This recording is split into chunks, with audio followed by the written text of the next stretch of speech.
Authoritative Presence. So, Commonplace book. Look at that.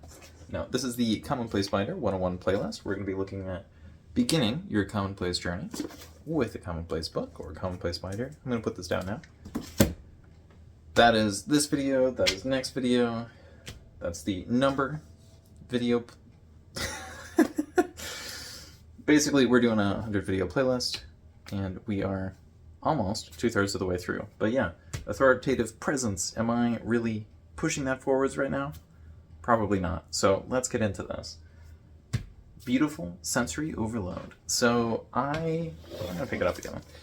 I didn't make something super beautiful, but it is enough. So this is my demonstration binder. These are the 100 keywords on the front cover. And so if we look for 61, we can see it says beginner. So beginning your commonplace journey. Kind of messed it up a little bit, but I figured the title will work if it's slightly altered. So yeah, beautiful sensory overload. What's supposed to be going on here? Well, all these colors here, they're supposed to be in the binder, but I figured I would keep the binder black and white and the presentation would get the color. So I hope you're okay with that. And I hope it's not overloading your senses. I feel like this might be a little bit more of a sensory overload. So yeah, new challenger approaches. Yeah, so the Commonplace binder, what the heck is that? Well, it's a commonplace book, but I'm calling it a commonplace binder. So the reason it's a binder is because if somebody's beginning, because this is beginning your commonplace journey, you're probably going to want to open up the binder, grab a random page, and take that out.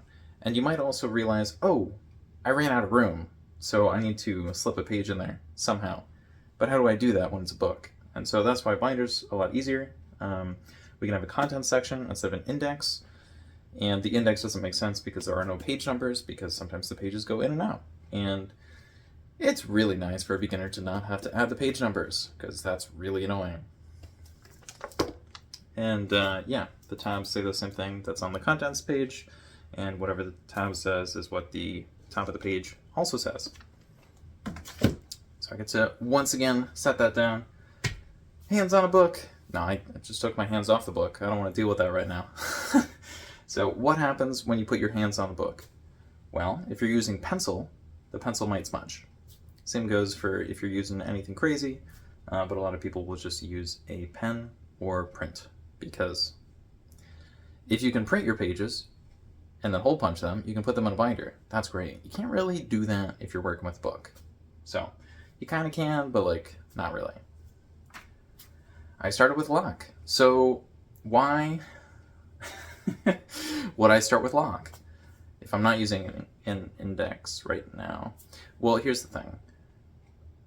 I didn't know what I was doing at first, because when I started, it was like 10 years ago, probably more than 10 years ago. And so I had just been reading about this sort of thing, and there weren't a lot of sources on it. And I was also a teenager, so I was like, I don't know, man, this guy seems popular. Let's go with his thing. And I quickly found out I absolutely hated that method, because it relied a whole bunch on absolute precision and categories that didn't really make sense unless you were a middle-aged man from a few centuries ago. Which is fine for a middle-aged man who's kind of old-timey, but like, you know, that's because it was a system made by someone who was kind of like a middle-aged man a few centuries ago. So, might have been a little bit older, might have been a little bit younger, but he was just trying to organize things in a way that made sense. But if we want precision, we just use a computer, because we could just search the keyword instead of rummaging through stacks of paper or a whole bunch of books or binders or a filing cabinet or whatever else. So I started with Locke. He relies heavily on an index. I tried doing a super complicated index. I had like 800 different categories at one point, or, you know, listings or whatever we want to call them. It was crazy, and it kind of worked, but it made it kind of a bummer to actually like work on it, so I decided to stop using it. And so after I stopped using it, I had a little bit less precision, but when I actually thought about something, and then thought about it again, I was able to change my mind, whereas the index just kind of keeps everything locked. And so that wasn't an intentional pun. That's kind of fun. I meant like solidified or calcified. Like whatever I was thinking before I started this process would be what I was thinking after. And so if you want to maintain a sense of like consistency from like when you're 18 to 80, then like, yeah, I guess you could go with a super focused, super solidified system. But if you want your mind to be able to like change and adapt to the modern era, which is constantly changing and shifting or evolving, I don't know if a precision index is really the best thing for a paper project. Keep it simple. Just use a contents page and a binder, because that way you don't have to worry about page numbers, you don't have to worry about an index, you just put your stuff in, and if you fill up the binder and you still have more stuff, well, you could have a second binder. And then if you have 2 binders, that's probably manageable, but if you have like 30 binders, you're probably going to need an additional, 31st binder to like keep track of which binder everything is in. And so that one would serve more as an index. And that's when you run into all the normal problems of having an index, and at that point you should probably just use a computer or Zettelkasten or some other method. I guess you could just figure out how to use a basic commonplace book, but it might take too long for someone with limited time. And I think it's a little challenging for beginners. Grab a sheet. So all you gotta do is you start with a single sheet of paper. That's it. But what about all this index stuff I was talking about? Well, if you don't start, you're not going to have anything to organize. So just get a single sheet of paper and start. Box on your desk. So one of the things I find the most useful is not a box on my desk, but a box next to my desk. Specifically a tray. So what I do is I keep several trays next to my desk. One is for, random stuff that would go on my desk. I just put that off to the side. So it's very nice to have a cabinet right next to my desk, because I can essentially use that as additional shelving. One of those little trays is for hole punched paper. So I've hole punched it beforehand, and I can just start writing whenever I want. And so that way I don't have to stop, hole punch the paper, and then start writing on it, or write on it and then hole punch it, and then realize, oh no, the hole puncher went through some important stuff. And generally speaking, it's just a lot easier to move all the desk stuff off to the side, know exactly where all the stuff's going to be, and then just not worry about it. So we did box on the desk.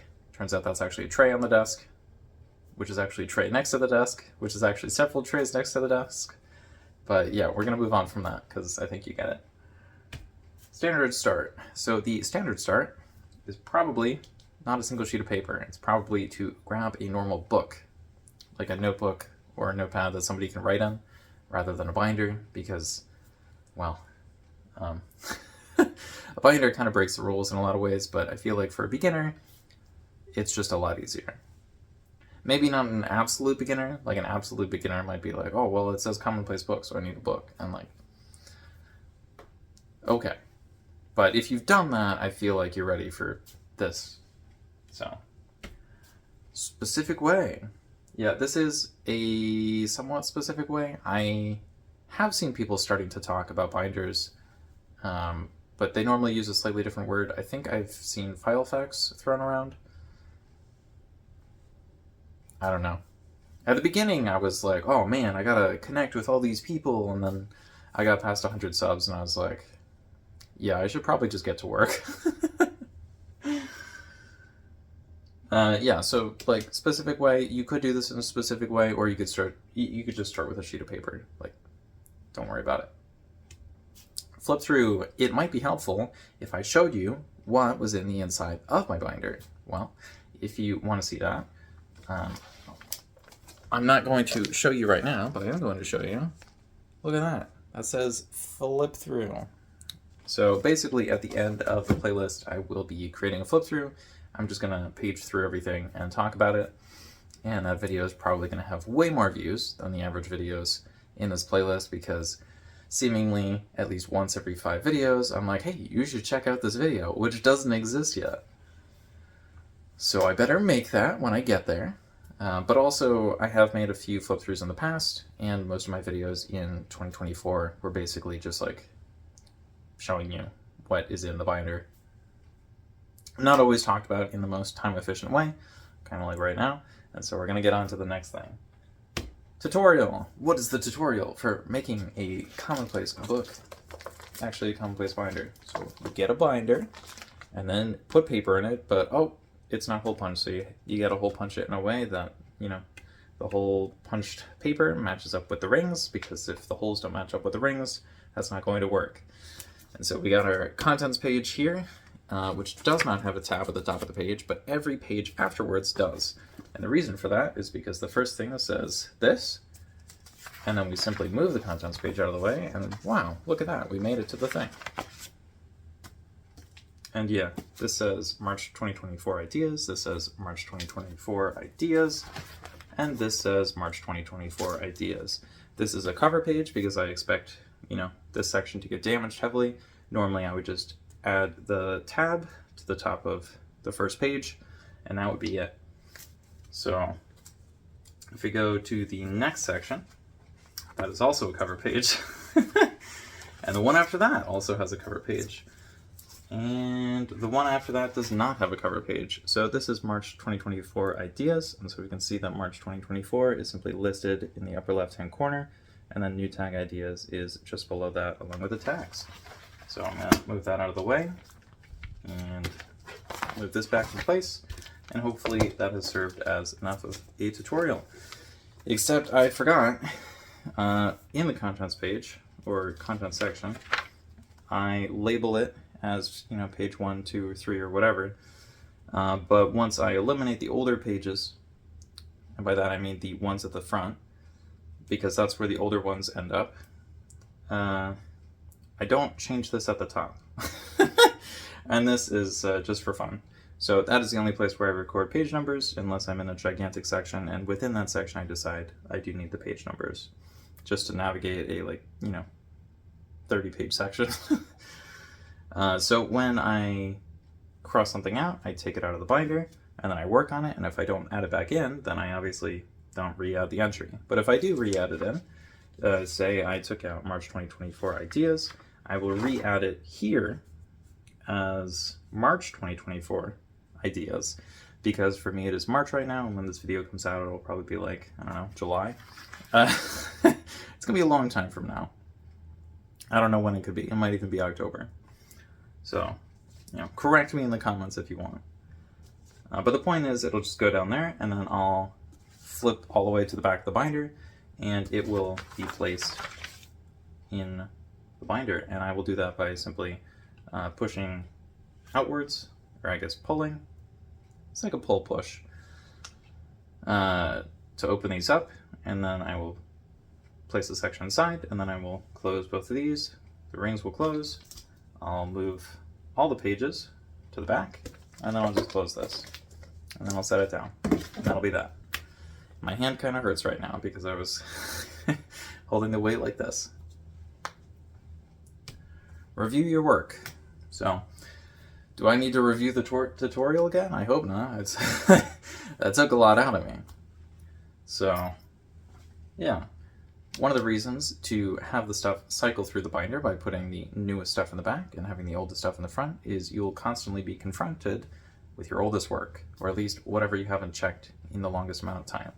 And so I'm not necessarily saying that you have to focus on the oldest work, but it just kind of like makes it a little bit more clear that that is the thing you should consider working on. And so sometimes the way that I work on that sort of thing is I just look at it and I'm like, wow, I don't like this, but I still have space in the binder, so I'm gonna retitle this after changing like one letter, or I'm gonna add a little bit of punctuation, or I'm gonna cross out a word, or I'm gonna rewrite something just a tiny bit, and then I'll move it to the back of the binder. And so that is sometimes enough, but at the very least I'm looking at the work, even if I'm not totally redoing it. Scientific or artsy? Well, depending on the commonplace book or commonplace binder you happen to look at, it might look a little bit more like something super scientific or something that's basically something entirely different because it's so artsy. But it might also just be a bunch of writing. So it really depends on who you are, what you're using it for, and why you are using it in that way.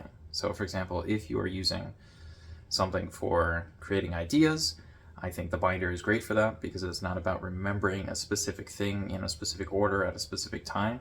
It just kind of moves everything all over the place. And so while that is exceptionally sloppy, it does mean the ideas that you get are going to mix together with everything else, and you should be able to get some pretty unusual ideas.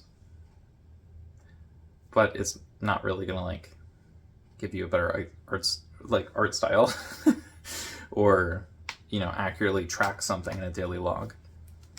You could have a section specifically dedicated as like a daily log, but I don't know.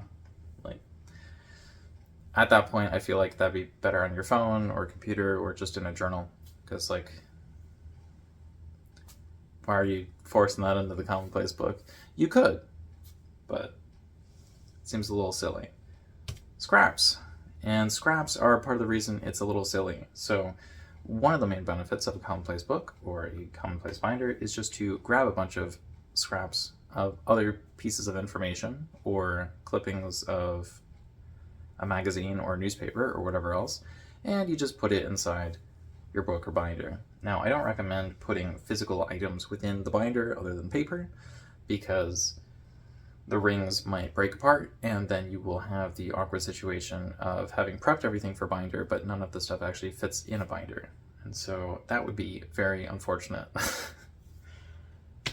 Discard the rest. So I'm not saying discard all the rest of the scraps, but discard the rest is an important concept to keep in mind. So at some point you will have too much stuff, or you will have stuff that is not relevant, or it is just not relevant right now.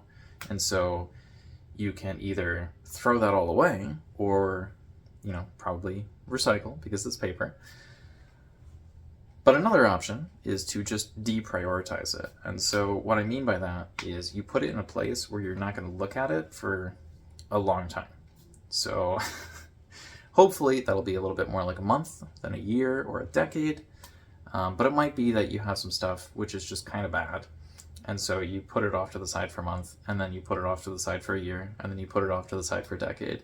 And here's the thing, if it's not good after a decade, after you've, you know, gone through it a few different times, it's probably just bad, and then you should just toss it. But it might be you will still get some value out of it if, you know, you put some value into it in the first place.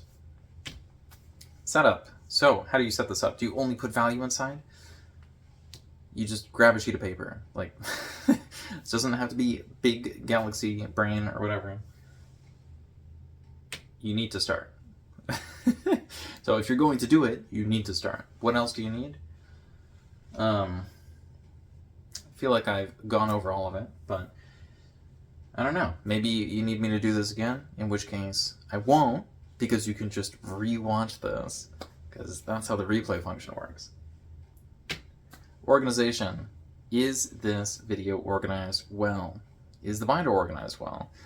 Is the collection of thoughts up here organized well? Guess that depends how you define it. So when you're beginning, you might have a whole bunch of thoughts in your head, and you don't know what to do. You don't know where to start. And so the thing to do is just write them down on the page. Not necessarily in any particular order. You can just have one thought, and then another thought, and then another thought, and then another thought. And when you go through it later, what you can do is go on to the left side or the right side. This might also be mirrored because we're recording. So you just write down like a main general category of what the stuff belongs to. Like, you know, this one might be me, and this one is game, and this one is school, and like, you can just keep listing things. It might be either a whole bunch of repeats, and then you can be like, wow, I'm really interested in writing about myself, or writing about YouTube, or writing about the future, or whatever happens to come up. And so you can just take those things, which keep popping up, and put those in their own section. And congrats. Now you have a brain dump section, and you have a YouTube section, a me section, a future section. I'm not really sure what I said, but you just pick one based on, you know, whatever you seem to be talking about. And then you also have a content section, because if you haven't made a content section, you should probably start with the content section, because all that is a blank hole-punched page that says contents at the top, and then you wrote down, probably in the upper left if you speak English, and write in the standard way that English speakers write. Then yeah, you probably started in the upper left-hand corner, just wrote down the name of the thing, hopefully also including the month and the year, as well as the subject. And that's kind of it. Now, obviously, I would prefer if you used tabs to mark everything, but if you only have 5 pages in the binder, that kind of doesn't matter. The tabs are more for like if you have more than 10 pages.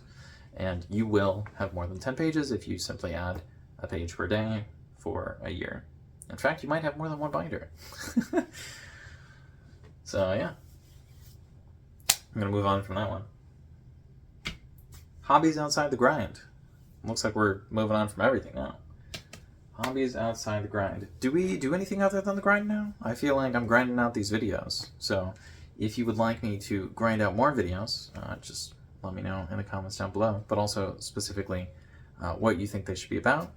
And it should be, I'm still posting community posts that ask that very question. So if you want to, choose what the things are rather than just having random stuff thrown at you, please vote.